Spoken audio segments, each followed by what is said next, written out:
So I think we can all agree that the Boston Celtics are just like cheating, right? Like there's no way this should be allowed. And like I don't know what to say about this. Lonnie Walker just signed with the Boston Celtics. So as promised, I want to get you guys an updated season preview video since we already did the Celtics and we had already been talking about how they have one roster spot left. What are they going to do with it? Well, they went out and got probably the best name still available. I'm not saying Lonnie Walker's an all-star, but Lonnie Walker's a good basketball player. So the Boston Celtics just got him on a minimum contract. For those of you watching this video out of context, I do videos basically doing a season preview for every single team in the NBA, talking about everything from like their offseason, a roster breakdown, their rotation, standing predictions, everything like that. And so I wanted to make sure I got an update video out because there was a significant update, at least, to the Boston Celtics. So quick recap, Celtics were really good last year. They're contending. Their goals this year are stay healthy, stay focused, and don't mess this up. This one was really, really simple. Obviously, Lonnie Walker is a new addition to the team. Just got him on a minimum contract.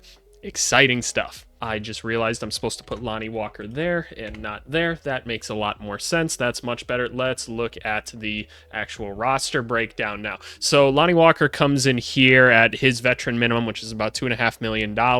They were already well into the second apron. They're just going to keep on going into it. Minimum contracts are the only thing that you can do at this point. And so, well, there they go. They're just spending all the money because they know that they can win everything. In terms of depth, I have Lonnie Walker coming in here as like a third shooting guard, but that doesn't mean he's not going to be in the rotation. Let's just go straight to the rotation. So before we had Baylor Shireman here getting like 10-ish minutes a game, something like that. So what I've actually done is I've gone and taken away some minutes from like Sam Hauser and a bit from Peyton Pritchard to get Lonnie Walker back up to like a 17-ish minutes per game quota. But before we even like cover any of this anymore, like who's Lonnie Walker? Why is this important to the Boston Celtics? Well, now basically Jason Tatum has Lonnie Walker as like an eighth option now, which is just absolutely nuts for this team. Lonnie Walker is a good basketball player. If we go over here to Basketball Reference, last season for the Nets, 9 points a game, almost 10 points a game. Shot almost 5 threes a game at 38%. That's a great clip. Could have been maybe a little better from the free throw line. Not horrible, though. But nice athletic defensive guard that made a decent impact on a team that wasn't very good last year. And a lot of teams view Lonnie Walker as a guy that unfortunately just got screwed by the way that the new salary cap works. Because, look, there's just not many guys that can get these middle-level contracts anymore. And he's a pretty solid player. Younger dude. He's only 25. He's my age.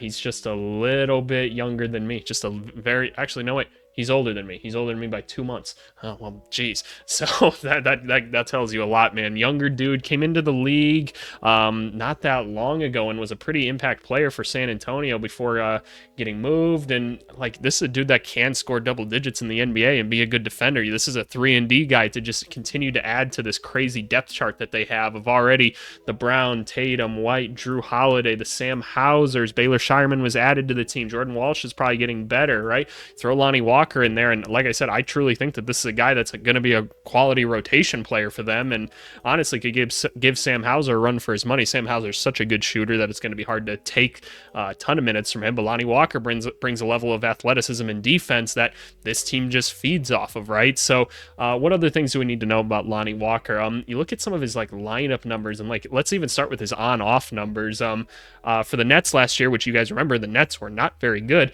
The Nets were actually a net positive with him on the court and a negative 4.1 with him off the court, so a plus 4.3 differentiation. It's pretty dang good. I wonder what his defensive rating was. Last year, Lonnie Walker came in at a 116. That's not that great, in all honesty. He's had better points in his career. Interestingly enough, earlier on in his career, he was even better.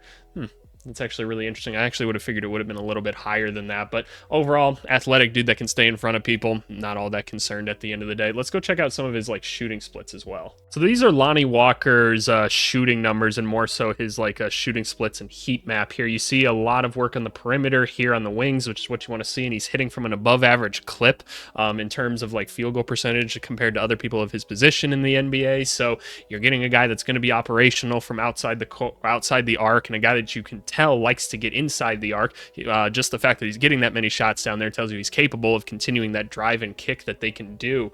So this is a really awesome thing, and I'm sure that a lot of these like other miscellaneous dots are probably get cleaned up just from the fact that he's going to be in a more refined system of Boston, right? I'm looking at some of his lineup numbers here. I was trying to figure out like, hey, like, you know, not that many great players out there with him last year. You can tell by how many just like minutes played there were in all of his different lineups. Like he was facing a lot of inconsistency last year, but I was like, hey, how much of it is like him playing with like Bridges or something like that, or other good players out there? And like, yeah, Bridges appears in a lot of the positive lineups and stuff, but some of his best lineups are the ones where Bridges isn't even in at all, which is interesting enough. He's playing with guys like Jalen Wilson. You got Royce O'Neal here playing with like Dennis Smith. So he's definitely better when there's not a ton of other wings out there, and he's got a true point guard and he's got a true center out there. So it looks like traditional lineups are kind of going to be where he thrives, which makes a lot of sense. I could picture a rotation of like let's even say a Peyton Pritchard, him,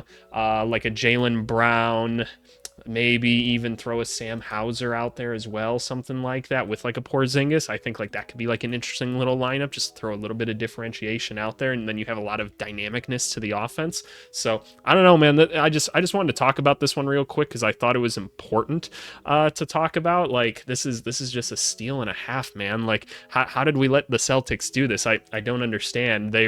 This lineup is so stacked. I mean, look at all these names. Like, these are very, very good basketball players. You get down to some of these guys, and like we thought Baylor Shireman was going to be a guy that could get some burn on this team, and now maybe not so much. He's just going to have to kind of sit there and develop or something like that, because Lonnie Walker is probably going to get minutes. So shout out Boston Celtics fans, man. You guys are living good. My prediction of them being the 1 seed in the East, that doesn't really change, just kind of helps them out, right? So anyway, stay tuned for the video tomorrow morning and everything. Shout out the Celtics. We'll see you guys later. Bye.